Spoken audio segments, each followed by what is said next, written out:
Hello. Welcome to the Learn English Lab. Yeah. Today's podcast is 100 idioms native speakers use daily. It's fantastic to be here. You know, we spend so much time on grammar rules, on vocabulary lists, but today we're getting into the stuff that really makes you sound, well, human. Oh, absolutely. Yeah. This is the material that separates the textbook learners from the people who can actually just flow in a real conversation. Right. And I think we've all been there. You spend years, maybe your whole life, studying English grammar. You feel pretty confident, you've got your past perfect down, your present continuous. You know the rule. You know the rules. And then you walk into a room with native speakers and all of a sudden you're nodding along, smiling, but inside you're just screaming, what on earth are they talking about? It's the classic struggle. It really is. You understand every single individual word in the sentence. You know what bite means. You know what bullet means. Of course. But when someone says you have to bite the bullet to pay your tax bill, it makes zero sense. Exactly. Or someone says they're feeling under the weather and I'm looking out the window. It's a beautiful sunny day. You're looking for rain clouds. I'm looking for rain clouds and they're just looking for a tissue and maybe some soup. It feels like the secret code and I wasn't given the cipher. That is the perfect way to describe it. Yeah. And that's both the beauty and the frustration of idioms. They are the secret sauce of the English language. The secret sauce, I like that. They're expressions where the meaning is completely, utterly detached from the literal definition of the words. But, and this is the important part, they carry centuries of history, of culture, of wisdom, all packed into just a few syllables. They're like little cultural passwords. And that is exactly our mission for this deep dive. We are not just going to read you a list. I mean, how boring would that be? Awful. We're going to unpack 100 of these essential phrases. We want to give you the ticket to sounding less like a student and, a lot more like a local. It's going to be a bit of a marathon for sure, but by the end of this, you will have a toolkit that covers almost every single situation life can throw at you. So let's dive right in. Our first section, I'm calling this the Icebreakers in History class. These are the phrases you'll use when you're meeting people, but they have these surprisingly deep backstories. And the first one is practically required for any social gathering.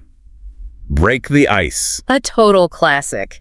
It means, of course, to initiate a conversation, usually with strangers, to relieve that initial tension. I always pictured someone literally smashing an ice cube at a party to, get a drink or something. But the real origin is much bigger than that, isn't it? Oh, much bigger and much colder. It's actually nautical. Nautical. Like ships. Exactly. Think about the age of exploration with these big wooden ships trying to navigate frozen waters. They would literally send smaller, sturdier boats ahead of the main fleet to break the ice so the larger ships could get through. No way. Yeah, it was about survival, about making trade and passage possible. That gives it so much more weight. Yeah. So when you tell a joke at a really stiff corporate networking event to get people talking, you're essentially that little boat. You're that boat. You're clearing a path for the conversation to sail through smoothly. That's actually really poetic when you think about it. It makes all that social awkwardness feel a bit more heroic, doesn't it? It really does. And once you've broken that ice, usually the ball is in your court. Which means it's now your turn to make a move or take action. I'm guessing this one is sports related. It sounds like it. Tennis, mostly, yeah. But we use it constantly in business and negotiations. If I make you a job offer, I've done my part. I can't do anything else. The ball is in your court. I just have to wait for your return shot. I love that one because it so clearly shifts the responsibility. It's a polite way of saying, okay, I'm done. The pressure's on you now. Precisely. Now, here's one that just sounds painful. Which one? Bite the bullet. Oof. Yeah. That one's intense. It's intense. And frankly, the origin story is a bit gruesome. It means to face a difficult or unpleasant situation with courage, like finally scheduling that dentist appointment you've been putting off for 6 months. Or admitting a big mistake to your boss. Exactly.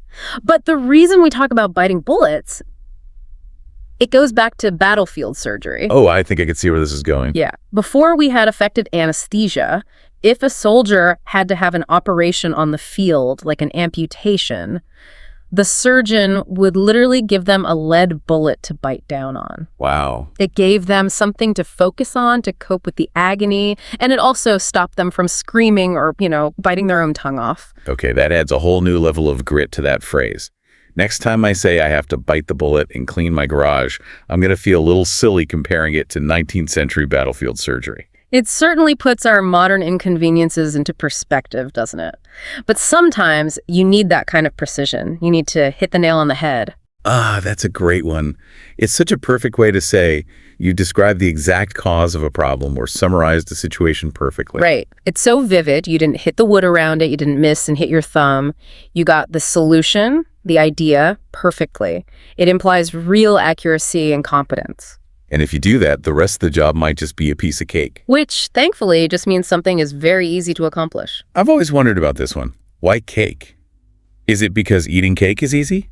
Or making it? Because making a cake can be hard. It's definitely about the eating. In the mid-19th century, cakes were often given as prizes in competitions, like something called a cakewalk. But really, the idiom just implies something that requires almost no effort and is, generally enjoyable. I can get behind that. Okay, before we move to the workplace, we have to talk about communication styles. Because there are really two kinds of people in this world. Oh, yeah. Those who beat around the bush and those who cut to the chase. That's a fantastic contrast. To beat around the bush means being indirect, right? You're avoiding the main topic for some reason. Maybe it's awkward or you're nervous. Right. And the origin is from hunting. People would literally beat the bushes with sticks to scare birds or other game out into the open so others could catch them. They weren't going straight for the prize. They were working around the edges. Being cautious. Yeah. Whereas cutting to the chase is it's the exact opposite. It really is. That one comes from the early days of the film industry. In silent movies, audiences would get bored with all the dialogue cards and the slow romance plots. They just wanted the action. They wanted the action. They just wanted to get to the exciting chase sequence at the end of the film. So studio executives would literally tell the editors, this is boring, cut to the chase. I love that. It means skip all the boring preamble, get straight to the important part. That's fantastic. I'm going to use that in my next meeting. Let's skip the dialogue cards and cut to the chase. Speaking of meetings, let's move into Section 2, the Workplace Survival Guide. This is where idioms really do the heavy lifting, I think. If you work in an English-speaking office, you'll realize that office speak is basically 50% idioms and 50% caffeine. That is so true. So let's say you're starting a new project. You need to get the ball rolling. Just getting things started, overcoming that initial inertia. It's a bit like breaking the ice, but this is more about momentum in a process, not social tension. Right, a project, not a party. But what if that project fails? The client hates the pitch, the prototype breaks. What do we do then? Then, my friend, we go back to the drawing board. I always visualize an architect literally rolling up a big blueprint and tossing it in the trash can. That's pretty much it. It implies starting over from scratch. This isn't a minor tweak. It's a complete restart because the first plan was a total failure. And after a long day of maybe going back to the drawing board, you finally get to call it a day. Ah, the best feeling in the world. Deciding to stop working. We've done enough. We've hit a wall. Let's call it a day. But while you're at work, it's important that you pull your weight. This sounds nautical again. It is, or at least from rowing. Imagine a whole crew in a boat. Everyone needs to pull on their oar with the same amount of force. If you aren't pulling your weight, you're not just resting. You're making it harder for everyone else. They're dragging you along. It's all about fairness and equal contribution. Exactly. And if you want that big promotion, you can't just pull your weight. You have to go the extra mile. Which means making more effort than is strictly expected of you. It's a difference between doing the job and delighting the client. It's about excellence. Interestingly, some people trace this back to the Bible, but today it just means putting in that extra effort. And then there's this image of intense focus. Keep your nose to the grindstone. That just sounds uncomfortable. It's extremely uncomfortable. It refers to working hard and continuously without distraction. A grindstone is a big, heavy stone wheel that spins, and it's used for sharpening tools like knives or axes. So if your nose is that close to it, you are focusing very, very intently on the work right in front of you. You're not looking up, you're not looking around, you're just grinding. That sounds dangerous, honestly. I much prefer learning the ropes. Me too. Back to the sea for that one, I assume. You got it. On a big old sailing ship, the system of ropes, the rigging, is incredibly complex. If you pulled the wrong rope at the wrong time, you could drop a massive sail on someone's head or even crash the ship. So learning the ropes wasn't just about gaining knowledge. Not at all. It was about safety and mastery. Today, it just means learning the basics of a new job, but it has that history of high stakes. Now let's talk about risk. In business, you always hear people say, don't put all your eggs in one basket. Classic investment advice, right? If you're a farmer carrying all your eggs to market in one single basket and you trip, You lose everything. Breakfast is canceled. breakfast is canceled. It means diversify. Don't risk your entire future, your entire savings on one single venture. And what if that one venture fails? You might have to throw in the towel. This one's from boxing. I thought so. Yeah. When a fighter is taking too much of a beating and they can't defend themselves anymore, their trainer will physically throw a towel into the ring to signal to the referee that they surrender. So it means admitting defeat to prevent any more damage. Exactly. But let's move away from all the war and sports metaphors. What about the creative ones? Like, think outside the box. Ooh, the ultimate corporate buzzword. It's become a bit of a cliche, I'll admit. You hear it in every single brainstorming session. But the core concept is solid. Don't be constrained by the usual limits or conventional rules. And then there's the shadier side of business. Doing things under the table. Secret or usually illegal activities, it almost always involves cash payments to avoid taxes or maybe even bribes. The image is literally passing an envelope of money under the dinner table so no one else can see it. Very sneaky. And finally, maybe the most common corporate email phrase in existence. Let's touch base. It just means to briefly renew contact, a quick check-in. I'll touch base with you on Tuesday to see how it's going. Where does that come from? It's from baseball. A runner on the bases is safe as long as they are touching a base. It's a point of safety, a moment to check in before you decide to run again. So it's a very low-pressure way to say, we need to talk. It's the polite wrapper on the demand for an update. Okay, let's leave the office behind and talk about feelings. Section 3, the roller coaster of human emotion. English has some great spatial metaphors for emotion. When we're happy, we're up. When we're sad, we're down. It's all very directional. That's so true. If you're euphoric, you're on cloud 9 or you're over the moon. Over the moon is just delightful. It suggests a happiness so powerful you've literally defied gravity. And cloud 9. Cloud 9 is often attributed to, believe it or not, old meteorological classifications where Cloud 9 was the cumulonimbus cloud, the highest, fluffiest type of cloud. So you're at the absolute peak. But then on the other side, if you're sad, you're down in the dumps. Depressed, low energy. The dumps was an old English term for a dark, gloomy state of mind. Or you could be under the weather. Now that one is specifically for feeling ill. Not necessarily sad, just physically unwell. I'm not coming in today. I'm feeling a bit under the weather. Is that another nautical one? It sounds like it could be. It is. Sailors who got seasick would often go below deck to recover, literally getting themselves under the bad weather to find some stability. I love how many of these are about sailors just trying to survive a tough job. Okay, let's talk about anxiety. I get this before every show.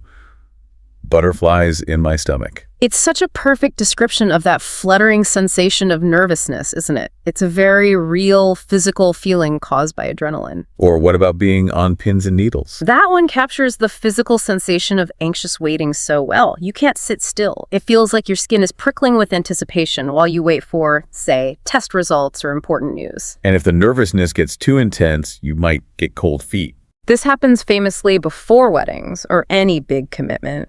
It's that sudden, overwhelming nervousness that makes you want to back out.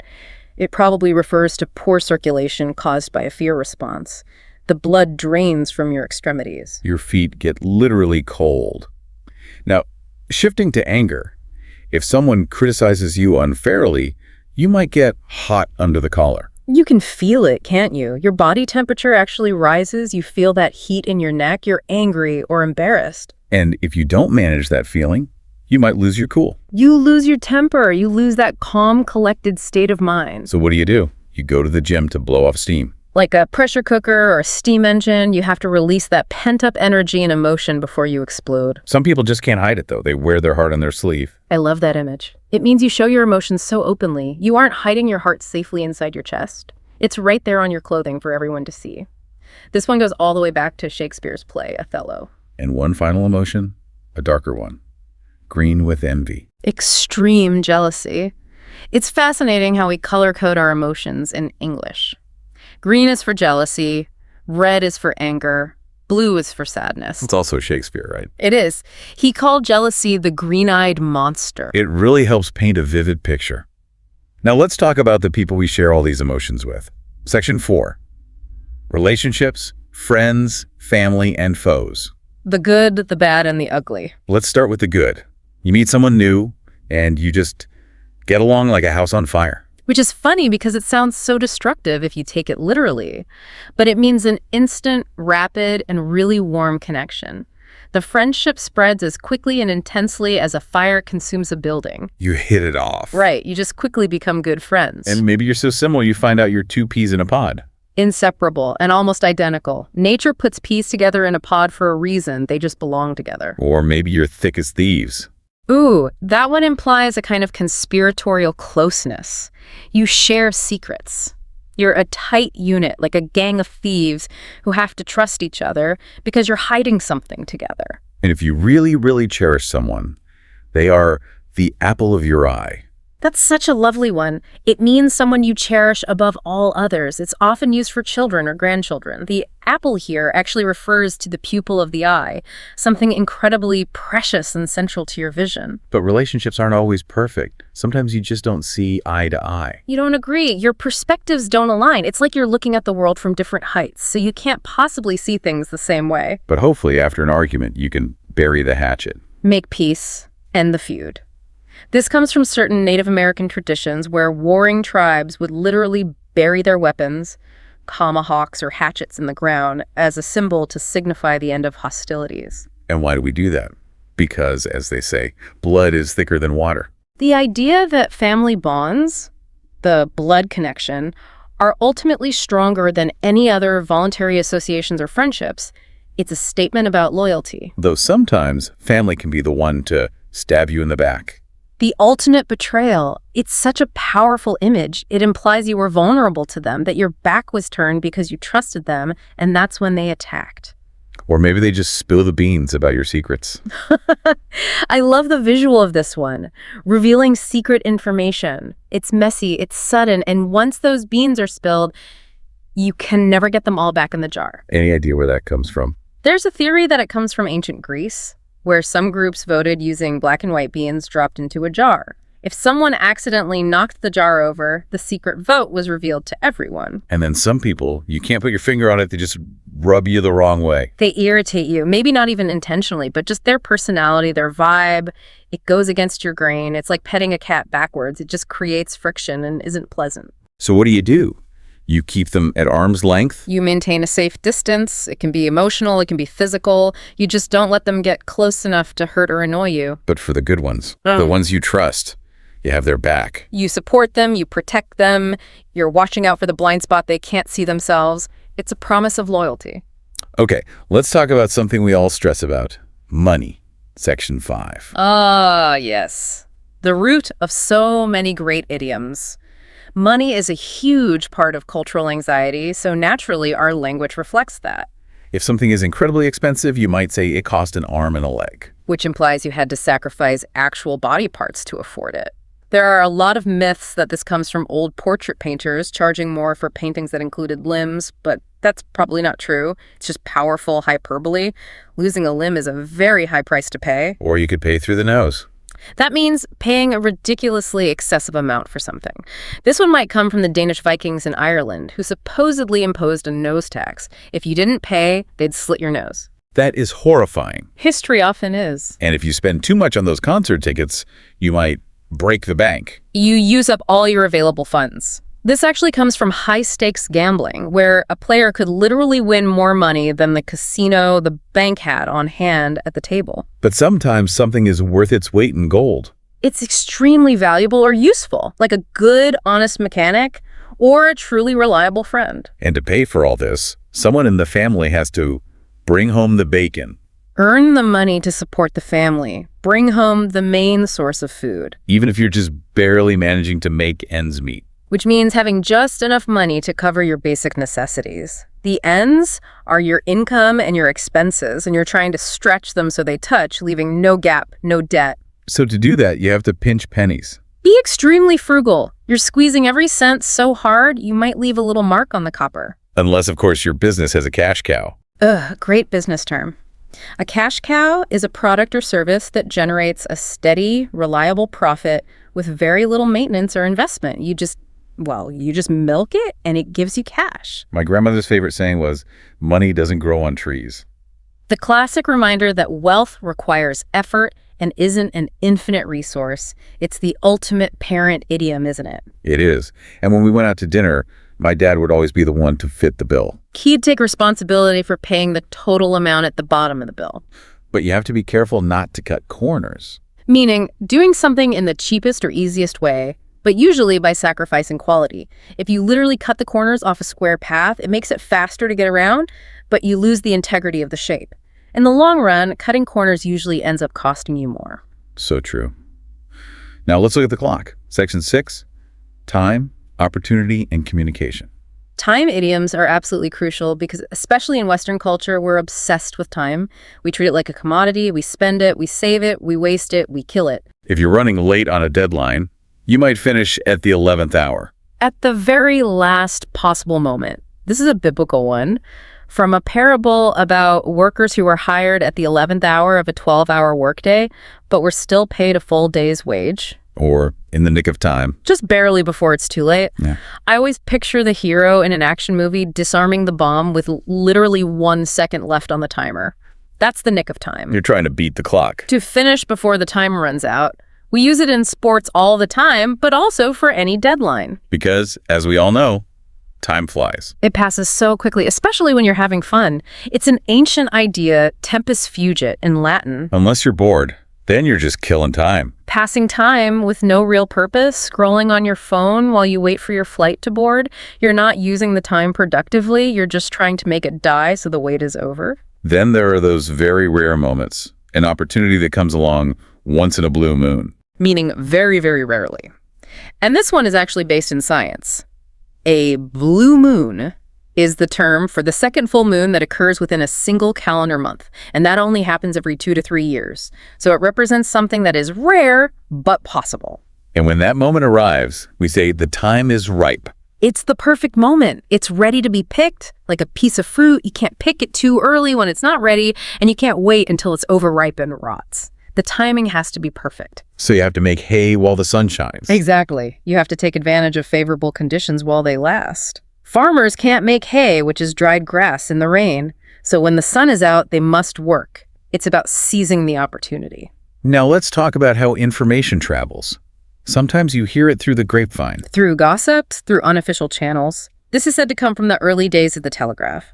The wires were strung somewhat sloppily between poles, looking like grapevines, and the messages sent along them were often garbled or unreliable. So grapevine news is basically a rumor. Exactly. It's much better to get your information straight from the horse's mouth. Directly from the most reliable source. Right. In horse racing, tips on which horse is fastest are incredibly valuable. The most reliable source wouldn't be a gambler or a spectator. It would be the horse itself, if only it could talk. Unless you just got wind of it. You heard a whisper or a rumor of something secret, like a scent carried on the breeze. You don't have all the details, but you know something's happening. In a team, you want to keep someone in the loop. Keep them informed and included in the communication. It might refer to a feedback loop in engineering or just a literal loop of command in an organization. And whatever you do, don't be the one to let the cat out of the bag. Don't accidentally reveal the secret. Sometimes, to really understand, you have to read between the lines. Look for the implied meaning, not just what's explicitly stated. In the old days of secret codes, messages were sometimes written in invisible ink between the normal lines of a seemingly innocent letter. You had to look deeper to find the real message. Because at the end of the day, actions speak louder than words. What you do is far more important than what you say you'll do. It's the ultimate test of integrity. And a picture is worth 1,000 words. Imagery conveys complex ideas so much more effectively than text sometimes. Just make sure in all this communication, you don't get your wires crossed. A classic miscommunication. It's from the era of old telephone switchboards, where an operator could physically plug the wrong wires together, connecting you to the wrong person.